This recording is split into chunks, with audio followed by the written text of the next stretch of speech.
Welcome to the Heart of a Viking.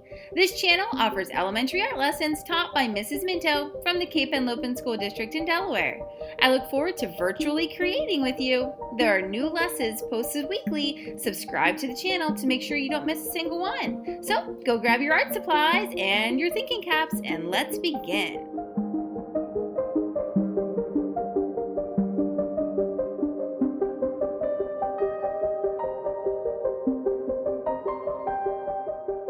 Welcome back, second graders. Let's get this quilling project on the road.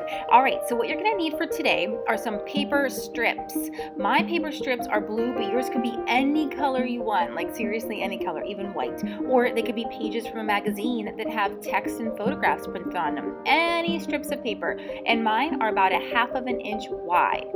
You're also going to need some sort of stick or tool. At school, we have these special quilling tools that look like this. They have a little metal end that has a slice down the center of it, and the paper sits inside of that slice just like this, and it holds onto the paper. If you don't have one of these, no problem. Find a really skinny stick and twist your paper around the stick the same way that I'm twisting it around the metal tip of this quilling tool.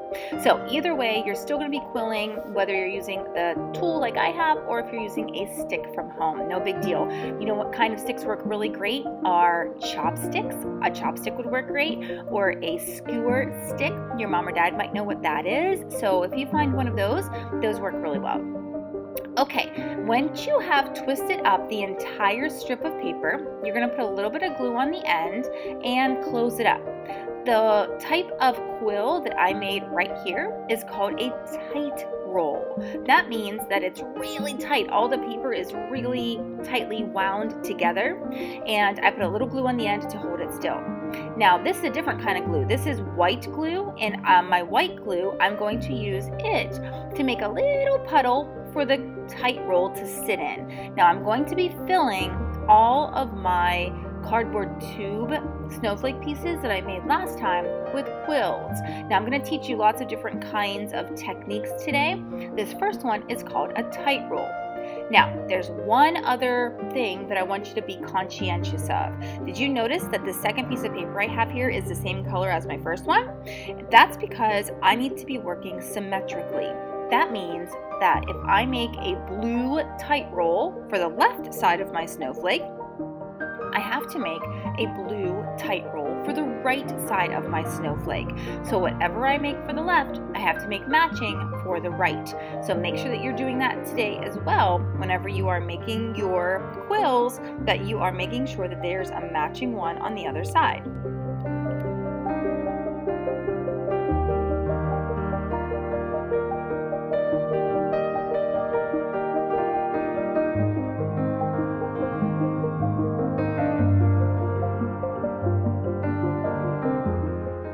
Okay, so now let's try a different technique. The first one was the tight roll. Now let's make a loose roll. To make a loose roll, you begin the exact same way as you began the tight roll. So I'm winding around my stick or my tool, whatever you're using. However, when you get to the end and you take it off of the stick or tool, you're going to let it unravel a little bit. Now you don't want to just like let it go and let it totally unravel. You just want to let it go a little bit, kind of controlling it with your hand, just sort of let it go, just like that.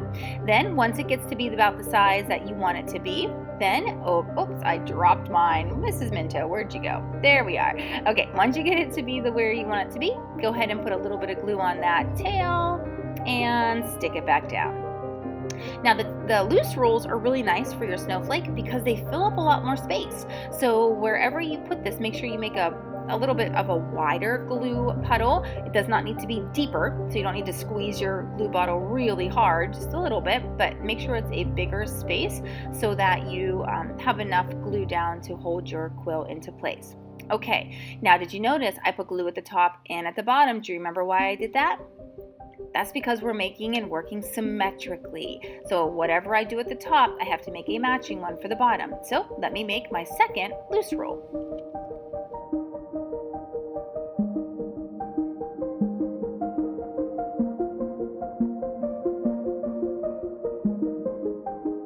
All right, are you ready for your next technique? Okay, so again, same start as always, just like you're making a tight roll. So on your tool or stick and windy, windy, windy all the way around. But this time, once I get to the end, I'm going to again let it be a loose roll. So once I get this all twisted up, I'm going to let it unravel a little bit in my hands. So I have a loose roll. Here we go.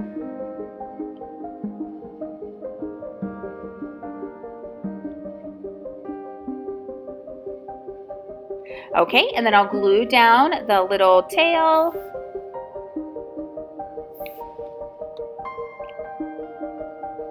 Now this time I'm going to pinch one of the ends. The other end stays round. I'm just pinching the top.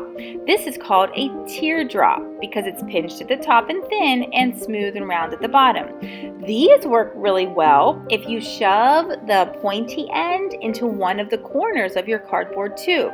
And if you don't want to do that, you could twist it around and put it somewhere else. So wherever you want to put it, I was just letting you know that those pointy ends fit really nicely when they are pushed up into the corners of those cardboard tubes. All right, and look what I did again. I'm working symmetrically, so whatever I do on the right side, I have to find the matching side on the other and make the same thing.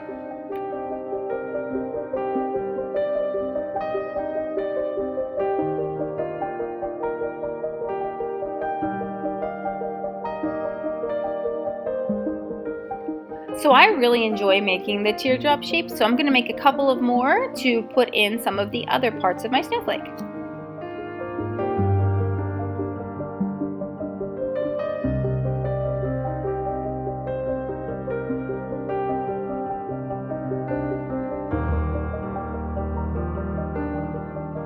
All right, next technique, here we go. This one will look all really familiar. So we're going to make the tight roll, let it unravel a little bit in our hands to make it into a loose roll, glue down the tail, and pinch one of the ends, but then also pinch the opposite end. This one's going to look more like a lemon or even an eye. I think they kind of look like an eye when they're all done. So we're making this time a lemon shape or a football shape or an eye shape, whatever you want to call it. But we're gluing it down as a loose roll, pinching both sides this time, and making this shape which will fit really nicely in those corners as well.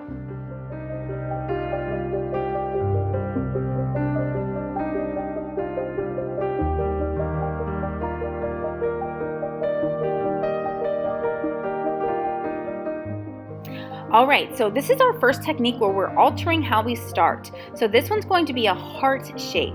So I'm going to start by folding my paper strip in half, making a little point at the bottom. Now, if I let this open a little bit, it's going to look like a letter V. Perfect. So now what I'm going to do is use my tool to twist the end of the paper strip down into the letter V. So I'm twisting so that the curl or the twirl of the quilled piece of paper is down, down, down. I'm going to stop when I get to that fold right there and stop and let it open up a little bit. That'll become like a mini loose roll once I let that go. There we go. Perfect. Now I need to do the same thing on the other side. Back up to this top and twirl, twirl, twirl all the way down until I get to the V of this first piece of paper here. Sorry, my fingers are in the way. It's hard for you to see, but I'm twirling down towards the V. There we go. Now, I kind of lost my V at the bottom. It sort of got flat, so I'm going to move those little curls a little bit and pull that down so I can pinch that again at the bottom. Now, if I put my two twirls beside each other, see how it looks like a heart? Isn't that cool? But I can move one of those curls if I want down, and that's a cool shape too. That's really pretty. I can even take the top one there and wrap it around and around, moving it down onto the other side. I can have fun with this. I can put those twirls wherever I want. So I'm going to go back and maybe make this kind of like that. I like that one where it looks like the one's holding the other one. And then glue this down and make myself a second one to make my symmetry.